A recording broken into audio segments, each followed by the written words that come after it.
We've rented apartments to people for $1,000. And then 15 years later, they're buying a house for $3 million. Like, can you imagine like being on that journey with them? Welcome everyone to the Closing Table Podcast, real accounts from real estate professionals, brought to you by WindowStill. I'm your host, Kat Schooler, and today I'm sitting down with real estate couple Lauren Mitrick Wood and Charlie Wood, their husband and wife, who are leading their team at Olivewell, where all live well. Olivewell is consistently one of the top producing teams in the Chicagoland area, and Lauren and Charlie have been named Who's Who in Chicago Real Estate by Chicago Agent Magazine. Today on the podcast, we talk about how they built their family team and brand based on authenticity as the key to long-term success in real estate, and the trends they're noticing in the market, and how people are incorporating more wellness into their homes. So without further ado, let's dive right into my conversation with Lauren and Charlie. Lauren and Charlie, thank you so much for joining me today. You guys are part of a whole family organization there at Olivewell. So let's start with how you guys got started in real estate, how you built Olivewell. Sure. Well, we're happy to be here. Thanks for having us. Looking forward to this. I'll let Lauren jump in because she is third generation realtor, been in the business a long time. So why don't you lead off? Okay. Hi, thanks for having us today. So my journey as a realtor started at a very young age. My dad jokes that I learned to count on the elevator buttons. My parents are both realtors, and my grandmother was a broker. So back in the day, my dad was doing condo conversions at American Invesco, and he got moved to the burbs, and he worked in Glenview, and my grandmother worked for him, and that's how they met. And then my parents started a real estate business together, and I just kind of always grew up in the business, and I actually never wanted to be a realtor. I was like, I hated real estate, actually, because I was always brought to open houses on the weekends, and my parents missed my volleyball games, and it just was like all consuming. And I was like, I hate real estate. So never really thought I wanted to do it until I got my degree in marketing from the University of Illinois. And I worked for my parents for one summer renting apartments, and I loved it. And I really enjoyed that process. And so then right after graduating, I decided to jump into real estate, and I was like, I'll give it 1 year and see how it goes. And I made $75,000 my first year. And I said, all right, well, I think this is I liked it. I had fun. So that's how I got started. And then I'll let Charlie tell his story. So actually, Lauren and I met while I was living out of state, and I was pursuing my acting and modeling dream. I was living in Los Angeles, and Lauren, after assertively finding me on Instagram and us starting to date, I moved home. I had some time to fill in my schedule, so I got my rental license, which then led to my sales license. She needed a lot of help. I needed extra money. So I was like, you know what? Let me try my hand at this. So I got into real estate, started, building more and more every year and enjoying it. And now it's 100% full time. We have mom and dad on our team. Her parents have joined us. And we've built our team organically over the years. Great. Oh, because I was curious, Charlie, about whether or not you got into it because of Lauren, if you'd found it independently, and I think that's really cool that you guys are working together in this way. Well, I joke that, when you marry into real estate, you kind of marry the business as well. So there's no point in resisting, just jump aboard. You see a lot of married couples that are in the business, and, that comes with a lot of advantages, and there are some disadvantages as well. But it's been the ride of my life doing this with her. How did you approach, working together? What kind of discussions did you have maybe before you started or as the process has gone along? I have to go back a little bit. I said I made $75,000 my first year in real estate, and that continued for a couple of years. But then the recession in the early 2000s hit, and when I met Charlie, I actually had just moved home the weekend before. I was broke as a joke, and my friends were like, you're going on a date with a male model and you live at home with your parents. Like, how is that going to work out? I'm like, I don't know. I've got nothing to lose. So fast forward a little bit, a couple years, Charlie moved home, and I was getting busier and busier with real estate. And like he said, he got his rental license, and he just kind of started. And I was kind of, he was like, it was more me like assisting Lauren. I was, sort of shadowing her. She was my mentor. I didn't really know what I was doing. I don't think anyone really gets into real estate knowing 100% what they're doing, because what you learn in the classroom and during your licensing process is completely different from the day-to-day on the ground in the field. So, and that's true even to this day. You encounter things that you haven't seen before, and that's what's so exciting about this business, is you're always learning and challenged. But over time, I gained more independence. I was not just assisting on a renter or a buyer or a listing. I was doing the whole process from start to finish, where I didn't need her help. But the great part about being married to your business partner and you're a team member, is that you can fill in for each other at any given moment. So that's really nice to have, because like there are times where an email comes through and you might miss it, or a text that we're on with a client, or something related to a deal we're working on, and sometimes you miss it. You've got 1,000 things going on, so it's nice to have somebody else that can just jump in. Especially in a world that's always moving and people are texting or driving, and then you get home and you're like, oh my gosh, I forgot about the text. And then Charlie will be like, hey, did you remember about that thing, or what happened with this? And I'm like, oh my gosh, I totally forgot about that. So that's what's been really nice about working together. But in the beginning, I just remember Charlie was kind of waiting around for his gigs to come up, and I was really busy and I needed help. And I was like, Charlie, get to work. So get your license. So that's what he did. And then he just kind of started liking it more and more. And here we are. It's so lovely that you guys can have each other's backs in that way, not only in your personal relationship, but in your professional relationship. Yeah, it's been awesome, especially as things have gotten busier and busier, and we have the team, we've got a baby, and that it just seems like real estate is always in motion. There's always something going on. So to kind of have that like buddy system has been really, really helpful as we've grown our careers and our lives together. Well, and the nice feather in my cap is, I think, for many years when I was getting my experience, it was Lauren was the known commodity in the field, in the industry. And now it's sort of like we are known as the team leads of our group.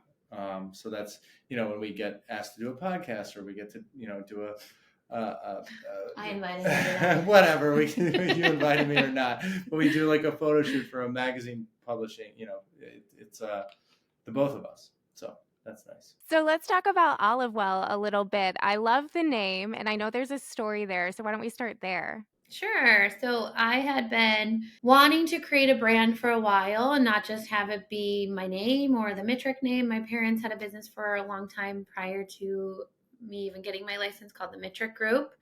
And then they were Realtech Realty. And then we kind of went back to Mitrick Group. And I kind of envisioned, as we grew the team and there were more agents and people didn't know who the Mitricks were, I envisioned them going into a listing and being like, oh, I'm with the Lauren Mitrick crew. And it's like, who's that? So I wanted a brand that was a little more holistic and had opportunities to grow. And we can get into that later. But like, for example, I'm starting to do some national real estate coaching with the Steve Shell Performance Coaching Group, which has been really fun.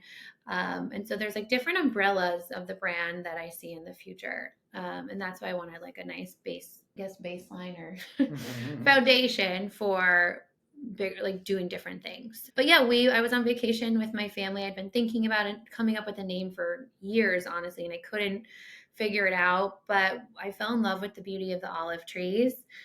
They were all over Greece. They were like on the tables. They were fields of them. Like they were just everywhere, and they just looked so pretty. And my cousin is also a realtor. She lives in Hawaii.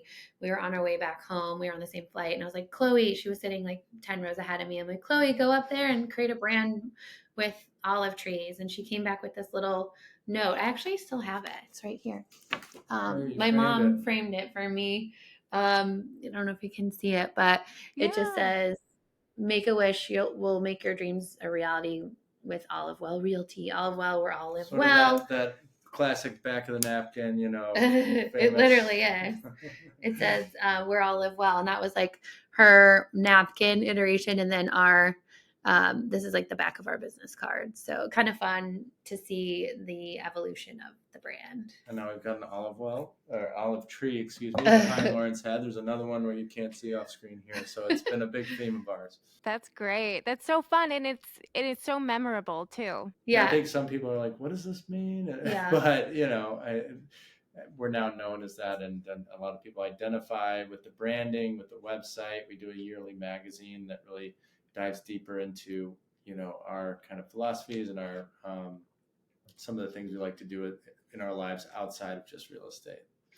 Yeah, and then with the backdrop of Olive, we like to talk. When Charlie's talking about the magazine, we lean a little bit more into design, like interior design and wellness. So that's kind of what is inside the magazine or on our website. You'll see like different blog posts about different subjects like that, all outside of real estate and how you live well in your area and your community and your home. I love it. Let's dive into leading your team. What are you focusing on with your team right now? Lauren, you said you're expanding into coaching. What are some of the things you're exploring there? Yeah, so we have about 13 agents on our team right now, and we're focusing on not so much like growing the team anymore in terms of like people on our roster, but naturally people have kind of come to us and said, "Hey, I like what you're doing. I'd like to work with you." But really what our goal is to build our members or our agents businesses up so that they're thriving and they're in a good spot for themselves financially and like in a good mindset moving forward. So, typically our agents sell between 4 and 10 million a year and somewhere in between that. And so like my goal as a team lead is to just really be there for them and give them the tools and the tricks and the tips on how to do that and how to scale and grow and delegate. And those are the things that we've done in order to grow our business throughout all the years. So that's kind of where what our role is as a team lead, but it also is about servicing our clients. And that's naturally how the team grew, is because I couldn't do it all and I needed help. So I needed to start delegating. And like Charlie said, when he first joined working with me, it was like he started doing the rentals, and that's when I started letting go of some of my rental clients and having people help with that. And that's just evolved over the years. Yeah, I mean, it's been an organic growth. We're not out there recruiting actively. People have, like Lauren said, have come to us because they like the culture, Lauren and my mentorship and leadership and our reputation. We do a lot of things for our team, like hosting events or making this yearly magazine, which we give to them to mail out to their clients. We bear the cost of that, and then they can send that out to their sphere of influence. So we think we create like a good environment for growth. And a lot of it is like us nagging, mainly Lauren nagging, like, are you on your CRM? Are you calling past clients every, 90 days? Like, are you doing the work? And it's hard because not everybody wants to do the work, but that's why you're a team lead. You're not there to be their best friend. You're there to help them grow. And what are you finding is like the key to long-term success? Is you guys have been doing this for quite some time. Lauren, you've seen a lot of the ups and downs, maybe you, Charlie, as well. What do you think is the key to long-term success in real estate? I think you always have to be learning and growing and educating and thinking about what's next, but also really taking care of your people and taking care of your clients and the people that work with you and for you. We treat our staff really well. We treat our agents well. We take them on a retreat once a year. So that's fun to kind of build the culture, because real estate can be a very lonely business. You're just sitting here doing your work by yourself. So it's kind of good to have a buddy and, team meetings and different things like that. But as I was thinking about this call or the podcast and kind of like what we wanted to talk about and kind of some of our victories and our favorite clients and different things, what's been really exciting is to see that we've been in the business for a long time and to watch the evolution of our clients over the years and how they've stuck with us and how they've trusted us. And, we've rented apartments to people for $1,000. And then 15 years later, they're buying a house for $3 million. Like, can you imagine like being on that journey with them?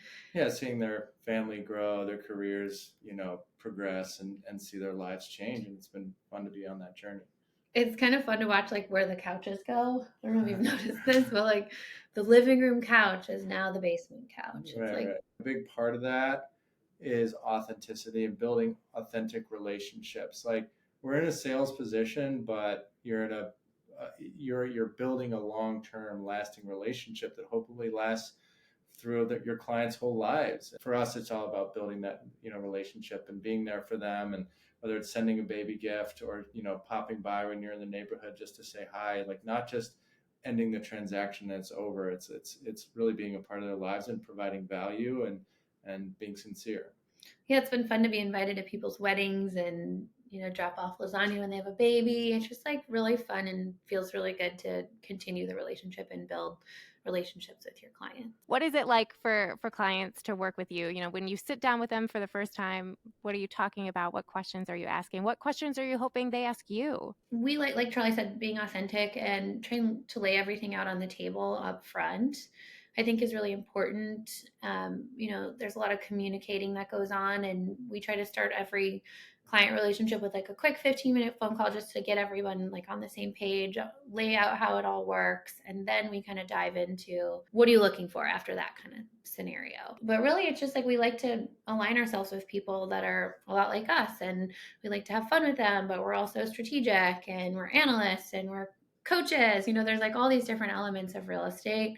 But I think it's all about like communication. Efficiencies is also critical. And that's like something we've worked really hard on, is creating, like systems. Thanks. Yeah, I mean, like, especially since, our business was quality and good and growing, up until 2020. And 2020 was a shaky year, but it was still ended up being a very good year for us in the end. But since then it's grown every year exponentially, and that's partly due to adding more agents, but it's also our own personal businesses growing. And you can't really do that. You can't really scale without systems, without being a well-oiled machine. I feel like when somebody works with us, they see how responsive we are, how well organized we are. And we also, we always have multiple people working on a given deal, whether it's a buy side or a sell side. So they have multiple points of contact to feel like they're really getting taken care of. Do you guys have any favorite like client stories?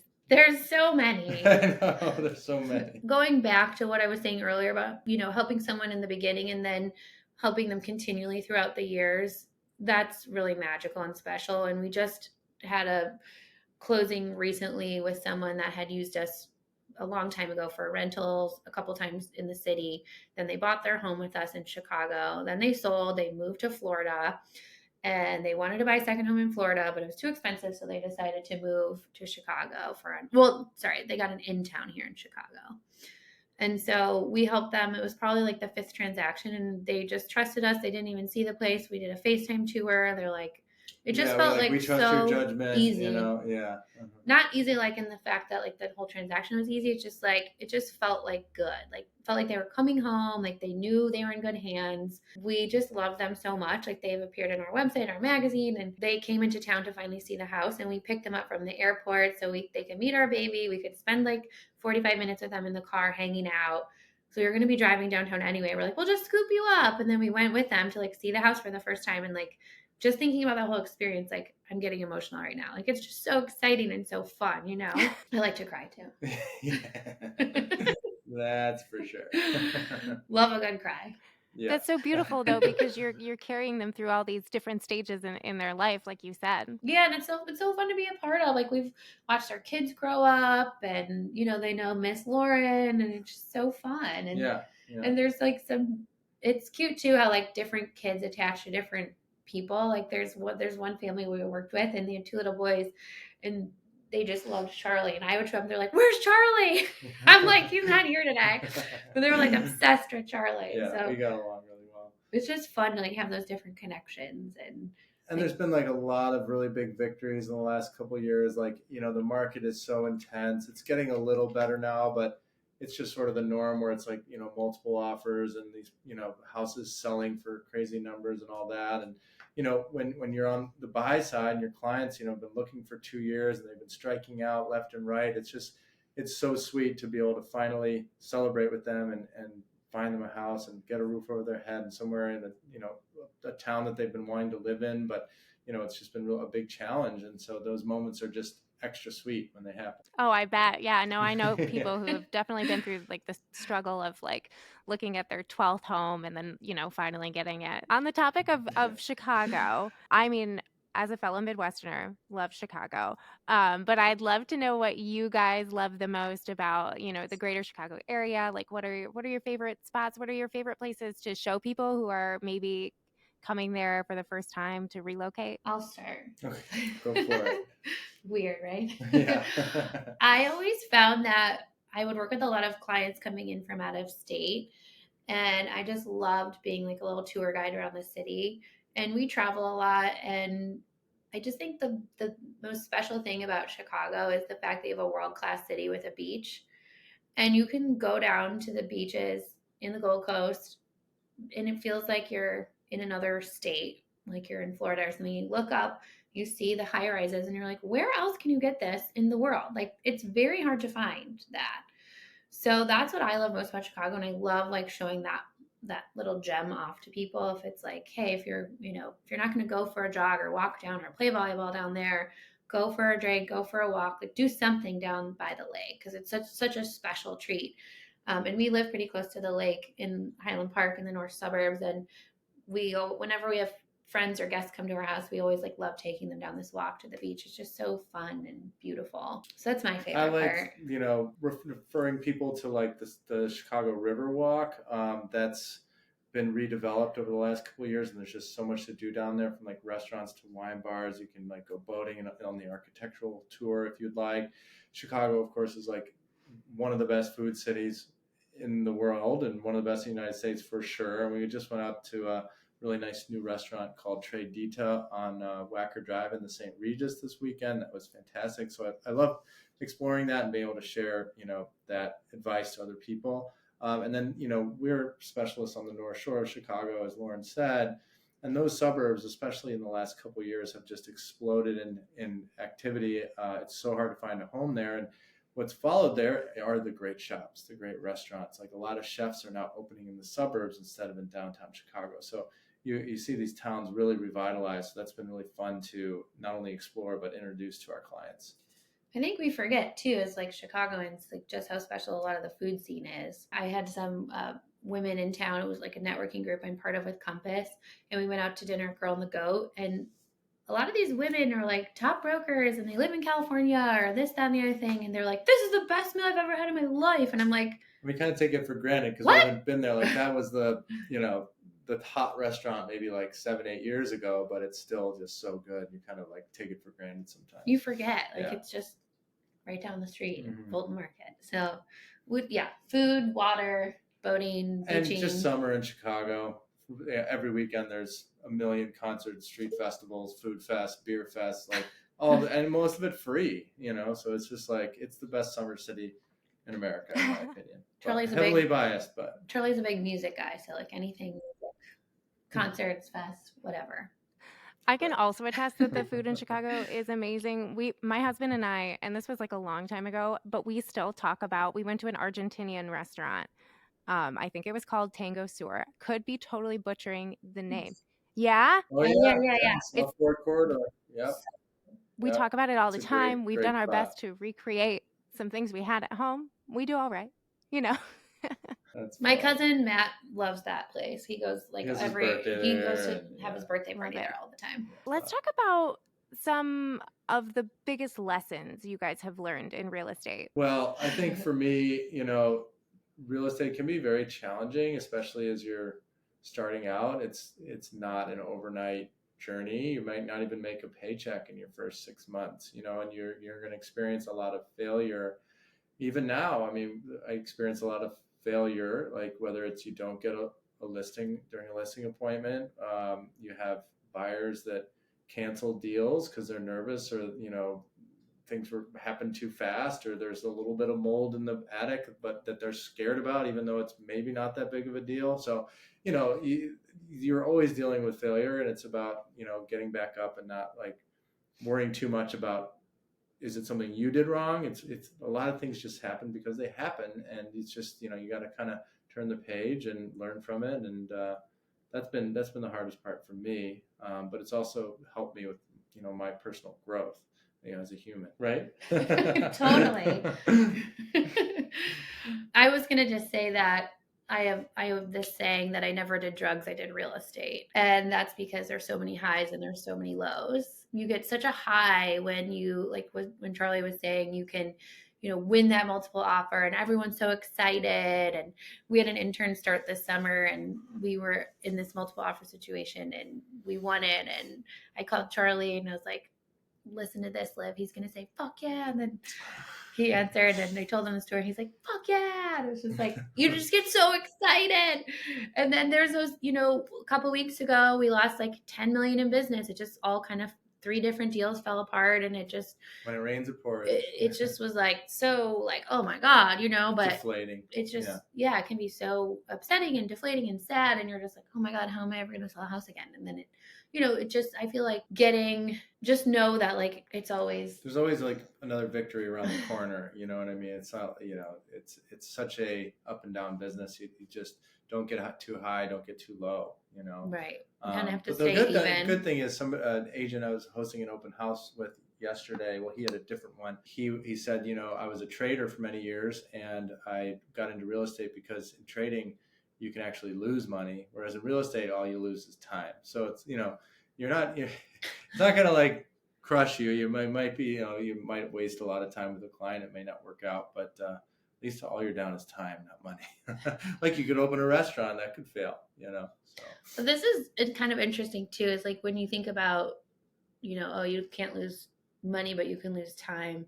I remember Charlie and I did a habitat build one time and you could actually like see the progress from the day. Like the house was actually getting constructed and built and you could see the sense of accomplishment like at the end of the day. You felt accomplished at the end of the day. Whereas in real estate, I feel like you can work your butt off and your bank account doesn't really reflect that in some cases. I had an agent on my team. He literally texted me this yesterday.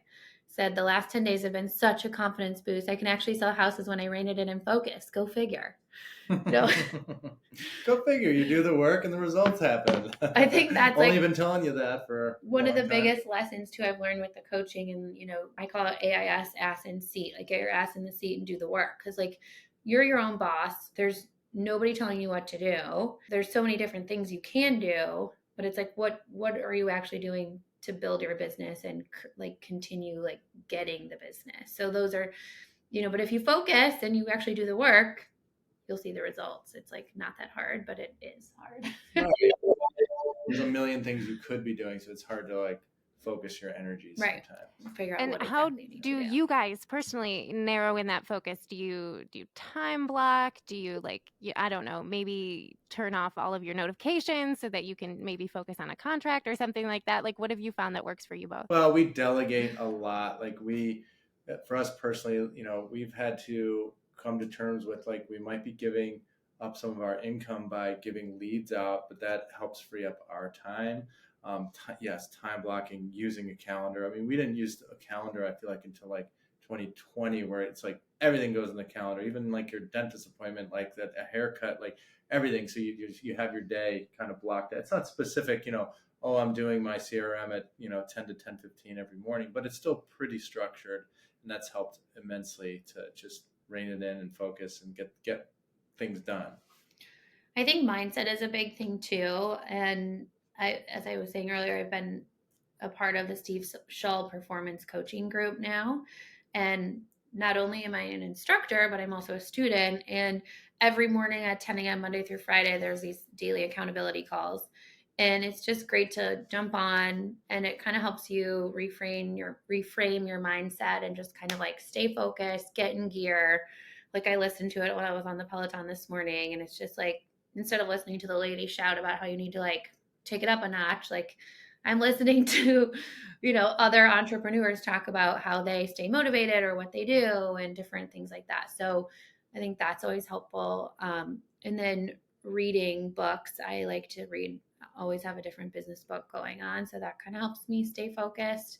And then having the team with accountability, like I need to show up, I need to be there for the team. I need to like host team meetings. I need to have concepts to talk about. So I think that's really important for me as a team lead, is to just like get things on the calendar, get them on the book, show up, be there. And also like people are watching, and if I don't show up for the meetings, like how can I expect my agents to show up and have accountability there? So there's a lot that goes into it, but if you can get some systems in place, it's very helpful. And like Charlie said, the delegating, I think the biggest move for me that I made in my career to help with life versus business was hiring an email manager.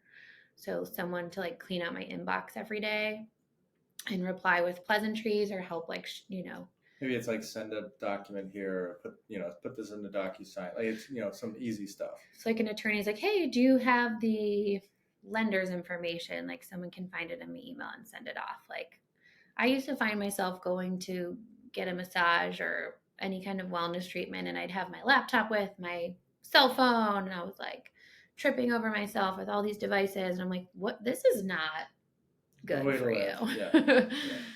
So just helping, the work-life balance thing has been It's got a lot better. big priority. And I typically now work till about 4 o'clock at night, and then it's like family time and then bedtime. And that's helped really honestly focus us even more is having a 1-year-old child. Sure, we have some help at home with a nanny, but you want to end your day and spend time with your lovely little daughter who's like changing every day. So it's like, really drilling down in those couple hours we have of freedom.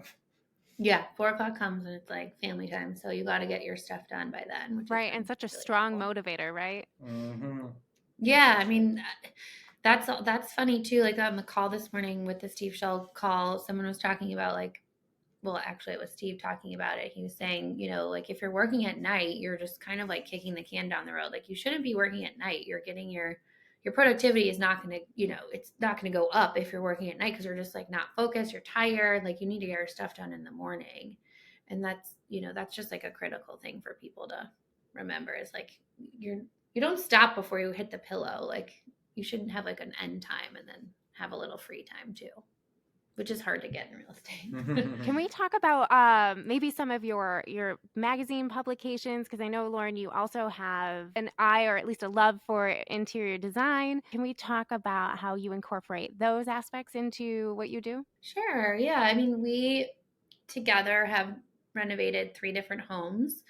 And my parents, when I was in high school and college, did a lot of renovation and a lot of like flipping of condos. And it's just kind of something I was always around. Like I used to help my dad like tear out the kitchens and hang drywall. So I can like really get my fingers dirty and kind of hop in and actually do the work. Not that I do that anymore, but I think that kind of like ignited that passion. And then we first started off with a small 1 bedroom in Sandburg Village that we made into a 2 bedroom. And then we bought like a vanilla box townhouse in Bucktown, which we completely decorated and did a lot of funky, weird things to it, like painted the ceiling and the walls dark blue. And my dad was like, "What are you doing?" We're like, "We love it." And then we totally gutted the house we're in now. It was a 100-year-old house, and we just completely gutted it from stem to stern. There's still so many projects to do, but it was featured in a magazine here on the North Shore called Sheridan Road. Like everybody reads it, so that was just a nice feather in our cap. That what we did was significant, and the magazine wanted to show that off. So that was really cool to see.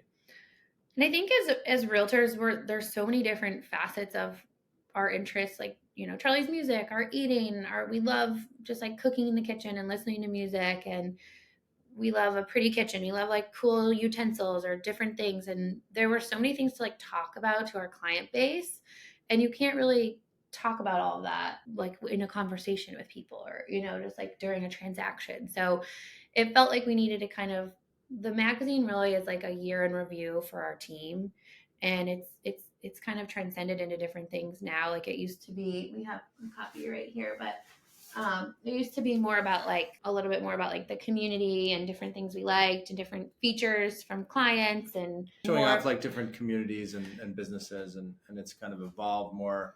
Well, we had a cooking focus. We showed off a lot of like kitchens that we had sold over the last 12 to 24 months, and then most recently the one that's going to come out this year, it's a shorter version. It's going to be more visual, but it's focusing specifically on different design trends and themes. Yeah, so like diving into different avenues that excites us and excites our clients. So we really kind of go off of what we've been up to, and then what also like the feedback we get from our clients, because they will post something on Instagram and they're like, "Oh, post more, we like this." So it's kind of like a compilation of both our interests and what make our clients happy and excited. Oh, that's fun. Okay, so what are your favorite design trends you're seeing right now? Well, there's a lot of wallpaper obviously going on right now and different uses of that. Like I have some samples here and like our this is, yeah, it's Don't over show there. off the office. See that little like wallpaper sample on the wall. But like this room, we painted the trim. Yeah, this room is like not that pretty. Just the shelves look good. But like we're playing with color and wallpaper and paint. So like this room, we painted the trim and of all the doors and the walls and the windows a color and the ceiling. And then in the room next door, just the walls were painted, and we're gonna like flip flop and do like wallpaper on the ceiling versus like wallpaper on the walls here. So I think just like playing with color and wallpaper has been like a big trend that's everyone's kind of leaning into, and specifically like we're trying to do that at our house as And well. we really are drawn to like more wabi sabi style. So we've been actually, instead of doing wallpaper in some rooms like Lauren's bathroom, because we do have separate bathrooms, key to a strong marriage.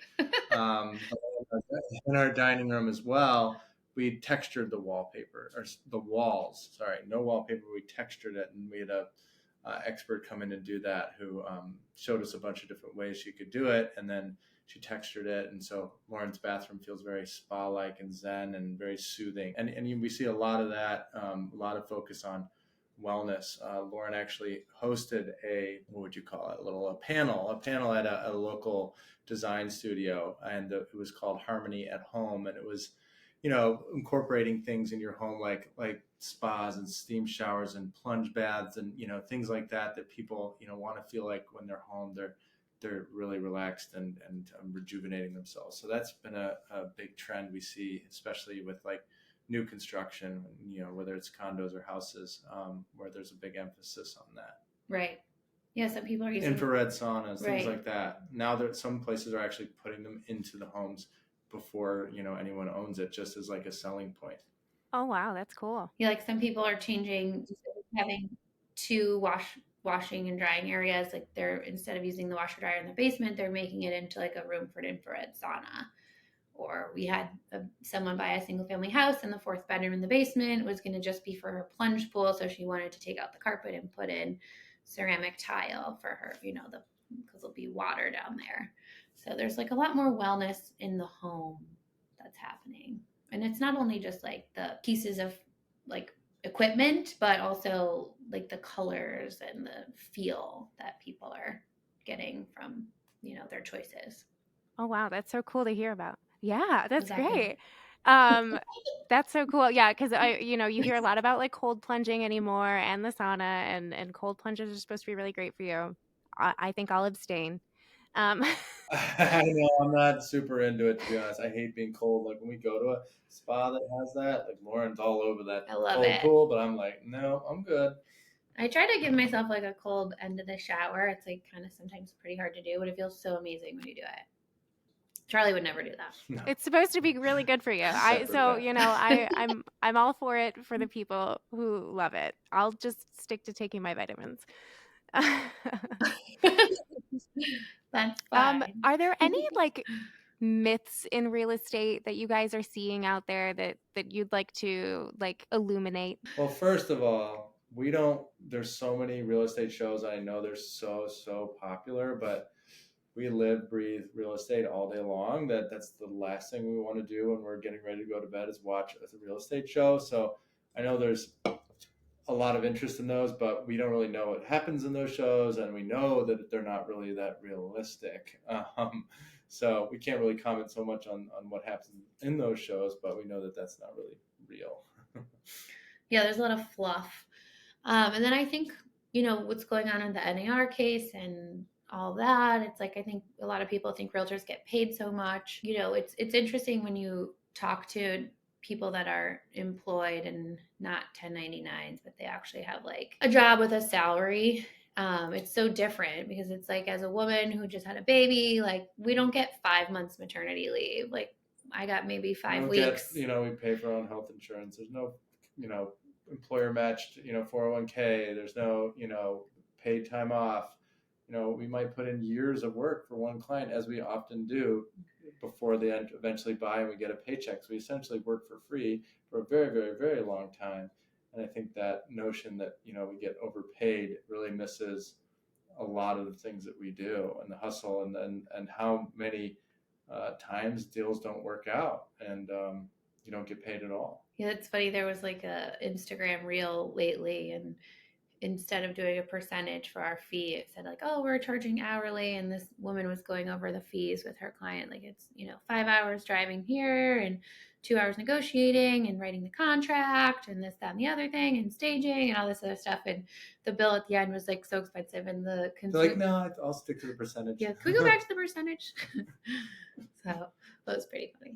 No, I think and I think that's good that that person did that, because people they just don't have a concept. They don't realize, and they probably do watch these shows like Selling Sunset or House Hunters or whatever, which are like great entertainment, but not necessarily reality. Yeah. Right. That's all. Right. Exactly. Yeah. Are there any challenges you guys are facing in the current market, and how are you approaching them? Well, like I guess going back to affordability, multiple offers, we have clients that are looking sometimes like in a certain price point, but that price point is where so many other people want to buy in. And then when you see that these multiple offers happen, I can't tell you, we've had several buyers go under contract and they had to go 20% over the list price just to get it. And that, they're going to have a higher interest rate because rates are quite high. They're coming down a little bit now, but it's pricing people out. So it's been hard to know, what properties to look at, because sometimes, the list price is not indicative of what it's going to sell for. So that's been really hard. Inventory is a constant challenge. It's slowly improving, but there's just not enough homes for people out there who need them and want them. There's been a lot of the realtors are really scared about what's going on with the commissions. We've kind of, and I know it's like a national conversation in a lot of different markets, but we've kind of always operated under the assumption that you need to sign a buyer broker agreement before you work with us. Having those conversations with our clients has been a little, I should restate that. Having our agents implement that conversation with their clients has been challenging.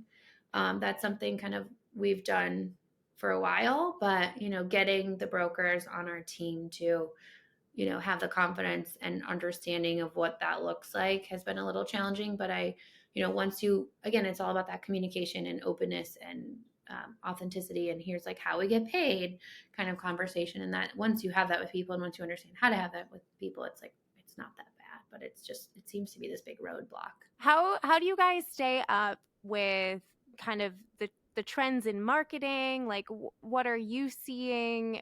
What are you, talking about your team with in ways that they can market and brand themselves and stay competitive out there? So this is what I specialize in with my coaching when I'm coaching the other brokers across the country.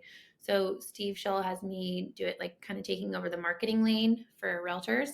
And what I'm always coaching the realtors on is how to show up and be their authentic selves, right? And so it's all about creating connections and creating connections that convert into dollars. How do they convert? It's because you're creating a relationship with them. And that's kind of what we've been talking about during this podcast and how we've run our business over the last, 15 years, is just creating relationships, and they're meaningful relationships. And you can't create a relationship with someone if you're just posting like just sold, just listed, just sold, just listed, right? Like let's see the human behind the brand. I think it's good to subscribe to a community that you always need to like learn and grow from, and get tips and tricks. I mean, a lot of the stuff that our community teaches about is like not new. It's just like a reminder to consistently do those things, right? And of course, there's like social media and Instagram and Reels and TikToks and all these different avenues you could go down. But I think if you just like come at it with the backdrop of you coming in and showing up and being yourself, that's like all you really need to do. It's like, keep it simple. But it does help. When our old marketing director, he was like younger guy right out of college. He's very tech savvy. He's not with us anymore. He's gone on to grad school. But we had a summer intern this year who's finishing next week. And she's in college. She knows kind of what's going on in social media and TikTok. And, we try to keep up with that stuff. But, we're in our late 30s. Like, we're not totally up to speed on all the cool things going on. So it is nice to have sort of some young blood to help implement some of those things so we can try and stay relevant. Yeah, no, I mean, everything's always evolving and changing, and it's like if you're not keeping up, it's just you just become you're falling behind. Yeah, you're Yeah. just gonna get lost in the dust. So you just need to like keep up with the community. I mean, we're part of different networking groups across the country, and we're attending our sales meetings. Like, you just have to kind of keep showing up and talking to brokers and understanding like what other people are doing. That's great advice. So we're about halfway through 2024. Did you guys make goals for this year? And if so, like, how are they going? Yeah, we our goal this year was 100 million in sales for our team, and we're almost We're over halfway we're there we're in past terms what we of, did last year, and last year was a very down year for us. So yeah, past where we were last year in terms of closed and pending. And so we're on pace to hit the $100 million goal. But, the second half of the year always brings unknowns. We have a presidential election coming up that's bound to be crazy, as we know. Like, Biden just dropped out yesterday. So it's going to be a whole new set of like challenges with that whole thing. And, so where are interest rates going? What is inventory going to look like? So there's always a lot of question marks. But yeah, we've gotten just shy of that $100 million goal in 2022. I think it was, what was it, 96 and a half or something like that. Anyway, so hopefully we can hit that goal, because that would be a good, very big milestone for us. but we've, like Charlie said, with the election, we have the summer slowdown and the holiday. So there's like so many different Factors. challenges ahead. So we'll see what happens. But we just got to keep doing our thing and grinding and getting that butt in the chair. I love it. Well, Lauren and Charlie, thank you so much for joining me today. Would you like to direct people that how they can find you and work with you both? Yeah, you can visit olivewell.com. It's OLIVEWELL. .com, and that's where you can find a lot of information about our team and some of the fun stuff we've been talking about today, like our magazines on there. We've got Spotify playlists curated by Charlie, and then our Instagram, L Mitrick Wood. And I'm Charlie.Wood. Sorry, no, that's my email. It's Charlie Wood Compass is my Instagram handle, and our olive well is olive.well. That's on Instagram as well. So you can find us through any of those channels. thank you for having us today. Awesome. This has Thank been you guys so fun. much. Oh, yes. Thank you. Thanks so much. This has been so fun. Thank you for listening to the Closing Table podcast brought to you by WindowStill. I'm Kat Schooler. Please make sure you're following our podcast on Apple or Spotify. And if you're part of our YouTube audience, make sure you hit that subscribe button. If you're enjoying our podcast, please consider leaving us up to a 5-star review or a comment. It helps us find more amazing listeners like you. Thank you so much, and we'll see you next time.